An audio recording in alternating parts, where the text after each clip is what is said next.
मधुबन के बाबा, मधुबन के बाबा मुरली वाले, आपका क्या कहना, आपका क्या कहना। ओम शांति। आज 8 जुलाई 2025 के साकार मधुर महावाक्य हैं। आज मीठे मीठे बाप दादा बोले, मीठे बच्चे, ये तुम्हारा जीवन बहुत बहुत अमूल्य है, क्योंकि तुम श्रीमत पर विश्व की सेवा करते हो, इस हेल को हेवन बना देते हो। बाबा ने कहा, मीठे बच्चे, ये तुम्हारा जीवन बहुत बहुत अमूल्य है, क्योंकि तुम श्रीमत पर विश्व की सेवा करते हो, इस हेल को हेवन बना देते हो। बाबा ने आज प्रश्न पूछा है कि खुशी गायब होने का कारण तथा उसका निवारण क्या है। तो उत्तर में बाबा कहते, खुशी गायब होती है क्योंकि देह अभिमान में आने के कारण। और दूसरी बात, दिल में जब कोई शंका पैदा हो जाती है तो भी खुशी गुम हो जाती है। इसलिए बाबा राय देते हैं कि जब भी कोई शंका उत्पन्न हो तो फौरन बाबा से पूछो। देही अभिमानी रहने का अभ्यास करो तो सदैव खुश रहेंगे। ओम शांति। ऊंच ते ऊंच भगवान और फिर भगवानुवाच बच्चों के आगे, मैं तुमको ऊंच ते ऊंच बनाता हूँ तो तुम बच्चों को कितनी खुशी होनी चाहिए। समझते भी हो कि बाबा हमको सारे विश्व का मालिक बनाते हैं। मनुष्य कहते परमपिता परमात्मा ऊंच ते ऊंच है। बाप खुद कहते हैं, मैं तो विश्व का मालिक बनता नहीं हूँ। भगवानुवाच, मुझे मनुष्य कहते हैं ऊंच ते ऊंच भगवान, और मैं कहता हूँ कि मेरे बच्चे ऊंच ते ऊंच हैं। सिद्ध कर बताते हैं, पुरुषार्थ भी ड्रामा अनुसार कराते हैं। कल्प पहले मुआफिक बाप समझाते रहते हैं, कुछ भी बात ना समझो तो पूछो। मनुष्यों को तो कुछ भी पता नहीं है, दुनिया क्या है, बैकुंठ क्या है। भल कितने भी कोई नवाब मुगल आदि होकर गए हैं, भल अमेरिका में कितने भी पैसे वाले हैं, परंतु इन लक्ष्मी नारायण जैसे तो हो ना सके। वह तो व्हाइट हाउस आदि बनाते हैं, परंतु वहाँ तो रत्न जड़ित गोल्डन हाउस बनते हैं। उसको कहा ही जाता है सुख धाम। तुम्हारा ही हीरो हीरोइन का पार्ट है। तुम डायमंड बनते हो। गोल्डन एज थी, अब है आयरन एज। बाप कहते हैं, तुम कितने भाग्यशाली हो। भगवान खुद बैठ समझाते हैं तो तुमको कितना खुश रहना चाहिए। तुम्हारी ये पढ़ाई है ही नहीं दुनिया के लिए। ये तुम्हारा जीवन बहुत अमूल्य है, क्योंकि तुम विश्व की सर्विस करते हो। बाप को बुलाते ही हैं कि आकर हेल को हेवन बनाओ। हेवनली गॉड फादर कहते हैं ना, तो बाप कहते हैं, तुम हेवन में थे ना, और अब हेल में हो, फिर हेवन में होंगे।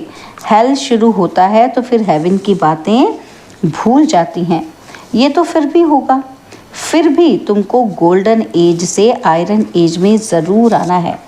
बाबा बार बार बच्चों को कहते हैं कि दिल में कोई भी शंका हो जिससे खुशी नहीं रहती है तो बताओ।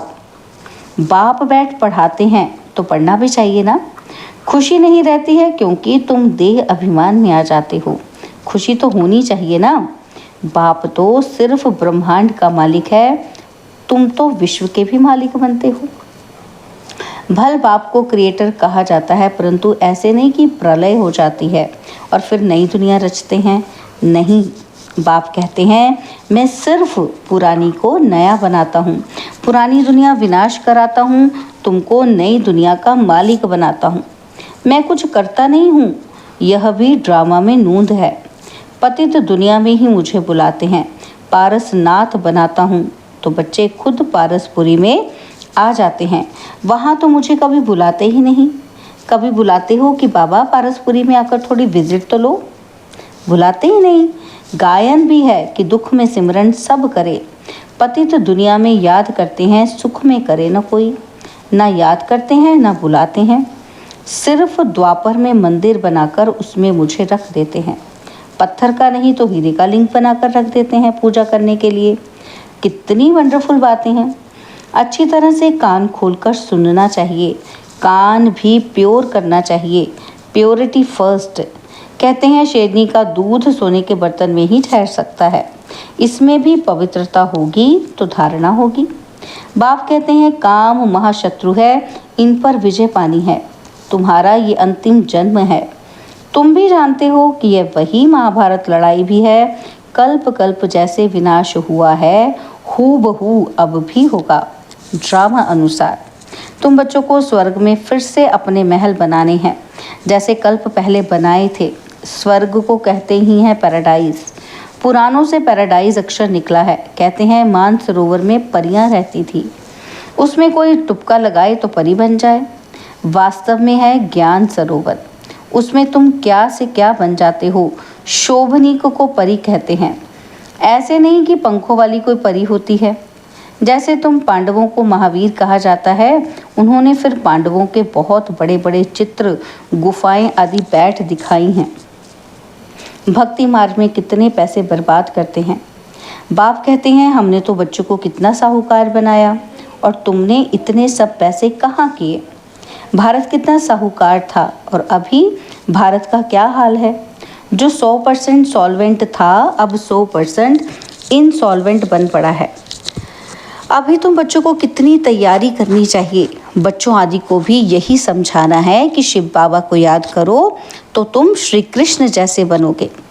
तुम बच्चों को कितनी खुशी रहनी चाहिए, लेकिन अपार खुशी उन्हें ही रहेगी जो सदा दूसरों की खिदमत में रहते हैं।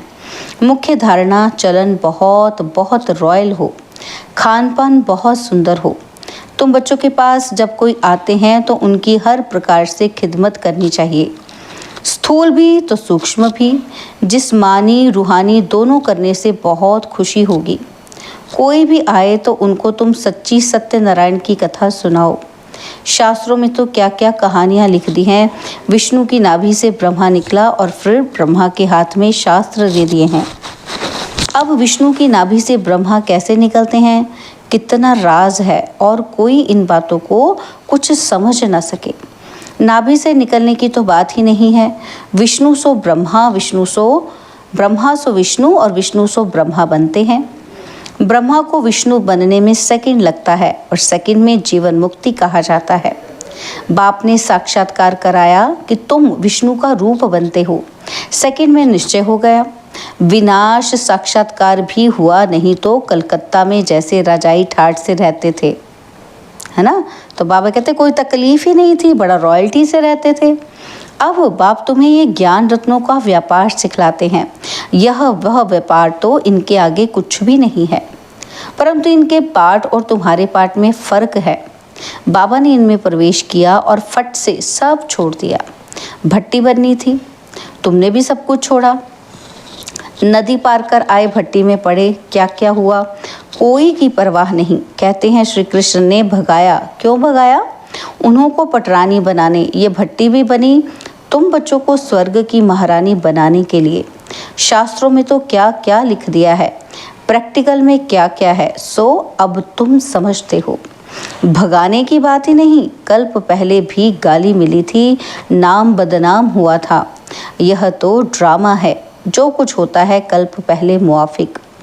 अभी तुम अच्छी रीति जानते हो कि कल्प पहले जिन्होंने राज्य लिया है वह जरूर आएंगे। बाप कहते हैं मैं भी कल्प कल्प आकर भारत को स्वर्ग बनाता हूँ। पूरा 84 जन्मों का हिसाब बताया है। सतयुग में तुम अमर रहते हो, वहाँ अकाल मृत्यु होती ही नहीं। शिव बाबा काल पर विजय पहनाते हैं। कहते हैं मैं कालों का काल हूँ। कथाएं भी है ना। तुम काल पर विजय पाते हो, तुम जाते हो अमरलोक में। अमरलोक में ऊंच पद पाने के लिए एक तो पवित्र बनना है और दूसरा फिर दैवी गुण भी धारण करने हैं। अपना रोज पोता मेल रखो। रावण द्वारा तुमको घाटा पड़ा है और मेरे द्वारा फायदा होता है। व्यापारी लोग इन बातों को अच्छी रीति समझेंगे। यह है ज्ञान रत्न। कोई विरला व्यापारी इनसे व्यापार करे। तुम व्यापार करने आए हो, कोई तो अच्छी रीति व्यापार कर स्वर्ग का सौदा लेते हैं 21 जन्म के लिए। 21 जन्म भी क्या, 50-60 जन्म तुम बहुत सुखी रहते हो, पद्मापति बनते हो। देवताओं के पैर में पद्म दिखाते हैं ना, अर्थ थोड़ी समझते हैं। तुम अभी पद्मपति बन रहे हो तो तुमको कितनी खुशी होनी चाहिए। बाप कहते हैं मैं कितना साधारण हूँ, तुम बच्चों को स्वर्ग में ले जाने आया हूँ, बुलाते भी हो कि हे पतित पावन आओ, आकर पावन बनाओ। पावन रहते ही हैं सुखधाम में, शांति धाम की कोई हिस्ट्री ज्योग्राफी तो हो नहीं सकती, वह तो आत्माओं का झाड़ है, सूक्ष्म वतन की कोई बात ही नहीं। बाकी यह सृष्टि चक्र कैसे फिरता है वो तुम जान गए हो। सतयुग में लक्ष्मी नारायण की डिनाइस्टी थी, ऐसे नहीं कि एक ही लक्ष्मी नारायण सिर्फ राज्य करते हैं, वृद्धि तो होती है ना। और फिर द्वापर में वही पूज्य सो पुजारी बनते हैं। मनुष्य फिर परमात्मा के लिए कह देते आप ही पूज्य, जैसे परमात्मा के लिए सर्वव्यापी कह देते हैं। इन बातों को तुम ही समझते हो। आधा कल्प तुम गाते आए हो ऊंच ते ऊंच भगवान, और अब भगवानुवाच ऊंच ते ऊंच बच्चे हो। तो ऐसे बाप की राय पर भी चलना चाहिए ना। ग्रस्त व्यवहार भी संभालना है, यहाँ तो सब रह ना सके। पापा कहते सब रहने लगे तो कितना बड़ा मकान बनाना पड़े। यह भी तुम एक दिन देखेंगे कि नीचे से ऊपर तक कितनी बड़ी क्यू लग जाती है दर्शन करने के लिए। कोई को दर्शन नहीं होता है तो गाली भी देने लग पड़ते हैं, समझते हैं महात्मा का दर्शन करें। अभी बाप तो है बच्चों का, बच्चों को ही पढ़ाते हैं। तुम जिसको रास्ता बताते हो, कोई तो अच्छी रीति चल पड़ते हैं और कोई धारणा कर ही नहीं सकते। कितने हैं जो सुनते भी रहते फिर बाहर में जाते हैं तो वहाँ के वहाँ रह जाते। वो खुशी ही नहीं, पढ़ाई नहीं, योग नहीं। तो बाबा कितना समझाते हैं चार्ट रखो, नहीं तो बहुत पछताना पड़ेगा। हम बाबा को कितना याद करते हैं, चार्ट देखना चाहिए। भारत के प्राचीन योग की बहुत महिमा है। तो बाप समझाते हैं कोई भी बात नहीं समझो तो बाबा से पूछो। आगे तुम कुछ भी नहीं जानते थे। बाबा कहते हैं ये है कांटों का जंगल, काम महाशत्रु है। ये अक्षर खुद गीता के हैं। गीता पढ़ते थे परंतु समझते थोड़ी थे। बाबा ने सारी आयु गीता पढ़ी, समझते थे गीता का महात्मा बहुत अच्छा है। भक्ति मार्ग में गीता का कितना मान है। गीता बड़ी भी होती है, छोटी भी होती है। श्री कृष्ण आदि देवताओं के वही चित्र पैसे पैसे में मिलते रहते हैं। उन्हीं चित्रों के फिर कितने बड़े बड़े मंदिर बनाते हैं। तो बाप समझाते हैं तुमको तो विजयमाला का दाना बनना है। ऐसे मीठे मीठे बाबा को बाबा बाबा भी कहते हैं, समझते भी हैं, स्वर्ग की राजाई देते हैं। फिर भी सुनंती कहंती अहो माया फारकती देवंती। बाबा कहा तो बाबा माना बाबा। भक्ति मार्ग में भी गाया जाता है पतियों का पति, गुरुओं का गुरु एक ही है। वो हमारा फादर है, ज्ञान का सागर पतित पावन है। तुम बच्चे कहते हो बाबा हम कल्प कल्प आपसे वर्षा लेते आए हैं, कल्प कल्प मिलते हैं। बाप बेहद के बाप से हमको ज़रूर बेहद का वर्षा मिलेगा। मुख्य है ही अल्फ, उसमें बेमर्ज है। बाबा मना वर्षा, वह है हद का और यह है बेहद का। हद के बाबा तो ढेर के ढेर हैं, बेहद का बाप तो एक ही है। अच्छा, मीठे मीठे 5000 वर्ष बाद फिर से आकर मिलने वाले बच्चों प्रति बाप दादा का याद प्यार और गुड मॉर्निंग। रूहानी बाप की रूहानी बच्चों को नमस्ते। हम रूहानी बच्चों की रूहानी बाप दादाजी को तलवार जान सिकवा प्रेम से नमस्ते। ओम शांति। प्यारे बाबा, मीठे बाबा, मेरे बाबा, शुक्रिया बाबा, शुक्रिया बाबा, शुक्रिया। धारणा के लिए मुख्य सार है, पहला पॉइंट है स्थूल सूक्ष्म खिदमत कर अपार खुशी का अनुभव करना और कराना है। चलन और खान पान में बहुत रॉयल्टी रखनी है। सेकंड पॉइंट है अमरलोक में ऊंच पद पाने के लिए पवित्र बनने के साथ साथ दैवी गुण भी धारण करने हैं। अपना पोता मेल देखना है कि हम बाबा को कितना याद करते हैं। अविनाशी ज्ञान रत्नों की कमाई जमा कर रहे हैं, कान प्योर बने हैं जिसमें धारणा हो सके। बाबा ने आज हमें वरदान दिया, सेवा करते हुए याद के अनुभवों की रेस करने वाले सदा लवलीन आत्मा भव। सेवा करते हुए याद के अनुभवों की रेस करने वाले सदा लवलीन आत्मा भव। याद में रहते हो लेकिन याद द्वारा जो प्राप्तियां होती हैं उस प्राप्ति की अनुभूति को आगे बढ़ाते जाओ। इसके लिए अभी विशेष समय और अटेंशन दो, जिससे मालूम पड़े कि ये अनुभवों के सागर में खोई हुई लवलीन आत्मा है। जैसे पवित्रता, शांति के वातावरण की भासना आती है, वैसे श्रेष्ठ योगी लगन में मगन रहने वाले हैं, ये अनुभव हो। नॉलेज का प्रभाव है, लेकिन योग के सिद्धि स्वरूप का प्रभाव हो। सेवा करते हुए याद के अनुभवों में डूबे हुए रहो, याद की यात्रा के अनुभवों की रेस करो। स्लोगन है, सिद्धि को स्वीकार कर लेना अर्थात भविष्य प्रारब्ध को यहाँ ही समाप्त कर देना। सिद्धि को स्वीकार कर लेना अर्थात भविष्य प्रारब्ध को यहाँ ही समाप्त कर देना।